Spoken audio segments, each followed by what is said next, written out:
un estudiante de la UES o de alguna agrupación de Rosario me dijo, ¿qué es la militancia para usted?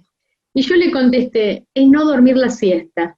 La militancia es eso que es cuando todos otros chicos que no están militando y que se van a dormir una siesta, se van a jugar a la pelota, se van a pintar las uñas, se van a la peluquería, se van a charlar, se quedan hablando con un WhatsApp ahora, y uno se va a una reunión, se tiene que poner a hacer las carteles, se va a un barrio, se va a algún lugar, y la siesta se te va, no podés dormir la siesta. Y los sábados y los domingos, mientras otros se preparan para ir a bailar o para alguna cosa, vos te vas con materiales y que tenés una reunión y tenés que contestar algo. Hoy con mucha virtualidad y seguramente distinto, pero en aquellos años en donde no había tanto, que era todo poner el cuerpo, escribir, pintar carteles, poner volantes, ayudar, ir a un barrio, ir a las reuniones de los estudiantes, discutir horas y horas y horas por un párrafo de un documento que decimos y si reclamamos por tal derecho o no, y se te van las horas y vos no dormís la siesta. Esa es la diferencia. ¿Y por qué lo haces? Porque cuando no lo haces lo extrañás. Y cuando no lo haces, te sentís que estás en una posición individualista y que no estás ayudando al otro. La militancia es eso, es sensibilidad y empatía con el otro. Y ayudarlo no desde la caridad, sino desde la transformación política. Eso es. Es muy interesante analizar qué se decía sobre los jóvenes, ¿no? Aquí hay una construcción que se va produciendo entre 1973 y 1976, en donde los jóvenes son vistos de un modo contradictorio. Por un lado, como digamos, un actor social y político peligroso, digamos, ¿no? Porque justamente por el carácter juvenil muchas veces de las organizaciones armadas, ¿no? Y sobre todo por la construcción en torno de la lucha política de 1973 en adelante, que se va dando en los medios de comunicación y en otros ámbitos, se pasa de una catalogación de las organizaciones armadas y revolucionarias de aquel momento a una caracterización en general de los sectores juveniles, ¿no? Como un sujeto potencialmente peligroso. Pero por otro lado también hay otra construcción en paralelo, que hasta podríamos decir que es contradictoria, pero que también está en los medios de comunicación de la época, en la prensa de la época, de pensar a los jóvenes como un sujeto maleable, es decir, un sujeto que puede ser moldeable, que puede ser muy influenciable por justamente estas ideologías revolucionarias, ¿no es cierto?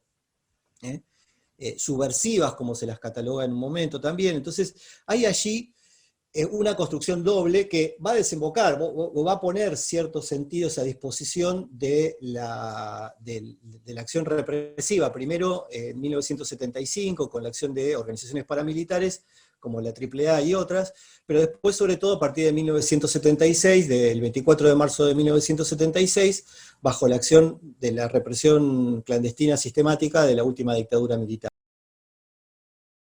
La Noche de los Lápices describe, digamos así, un operativo de los muchos que hubo durante la última dictadura militar, un operativo represivo que se monta y que tiene como víctimas específicas a un conjunto de militantes, estudiantes secundarios, pero además militantes de distintas organizaciones, particularmente organizaciones vinculadas al peronismo y al guevarismo, que son secuestrados en septiembre de 1976, en un periodo de aproximadamente entre 1 y 2 semanas. Hay distintos tipos de identificaciones de quienes forman parte del grupo que es secuestrado, digamos, en ese episodio, en ese operativo, y por lo tanto también hay modos de narrar esos acontecimientos que pueden ir variando, pero básicamente sobre ese acontecimiento se construye un relato que después va a ser un relato emblemático de la acción represiva de la última dictadura militar. Cuando se produce durante la dictadura, ustedes saben, se extiende entre el 24 de marzo de 1976 hasta el 10 de diciembre, en realidad hasta el 9 de diciembre de 1983,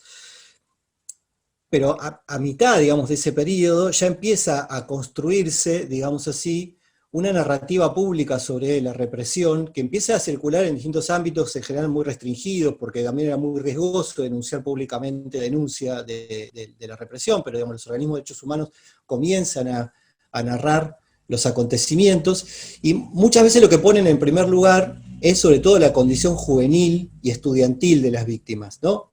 Y quizá conocemos menos de su relato militante, de que se trataba de militantes de organizaciones, de distintas organizaciones, de montoneros, de la juventud guevarista. En general son datos que en aquellos momentos se ocultaban porque podían hacer que nuevas oleadas represivas cayeran sobre los denunciantes o que se desestimaran las denuncias frente a la justicia o organismos internacionales.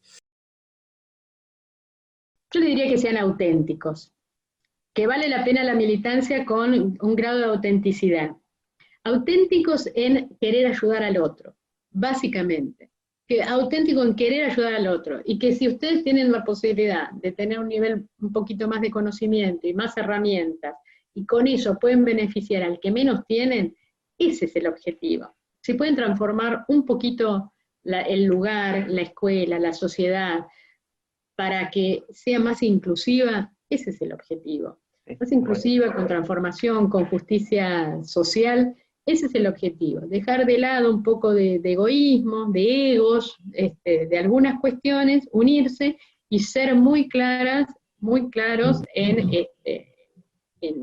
lo político, y que disfruten, y que vivan la vida y diviértanse, que es maravillosa, y ríanse en cada marcha, y pinten con colores, y enamórense, y transformen la sociedad con alegría, es lo mejor. Hoy es el día de la reafirmación de los derechos de los y las estudiantes secundarios. Una fecha que tiene su punto de origen en el horroroso hecho que conocemos como la Noche de los Lápices, cuando en 1976 estudiantes secundarios fueron secuestrados y desaparecidos por el terrorismo de Estado. Como ellas y ellos, estudiantes secundarios de muchos otros lugares fueron reprimidos, desaparecidos y asesinados, y estas décadas de recuperación democrática han sido un espacio de reconstrucción de la memoria de lo que ha pasado con ellos y ellas. Seguir recordándoles, buscándoles, y recordar sus luchas nos posibilita vincularnos de manera más libre con nuestro presente y nuestro futuro. La escuela ha sido un escenario muy productivo para hacer ese trabajo de transmisión en el que decimos cotidianamente que nuestra sociedad fue capaz de semejante horror, pero que también ha podido hacer un trabajo de la memoria, de la afirmación de la vida, que hace que aquella fecha pueda ser hoy un motor fuerte de reafirmación de derechos. Eso es la escuela. Ese continente que con sus luces y sus sombras es ese terreno potente que tiene un legado para transmitir, que nos pertenece a todos por derecho, pero que permanentemente es interpelado, porque se sabe que se puede esperar más de ella, porque es ese territorio de promesas. Sin ese trabajo tensionado, incompleto, conflictivo, en proceso, colectivo, nada de esto sería posible. Ahora bien, la transmisión, ese gesto filiatorio en el que entregamos un legado, porque entendemos que quienes lo reciben son dignos y dignas de recibir ese legado y de recrearlo y de profundizarlo y de cambiarlo. Si no creyéramos en el valor de lo que tenemos para legar y en el valor de quienes reciben ese legado, no habría vínculo pedagógico posible.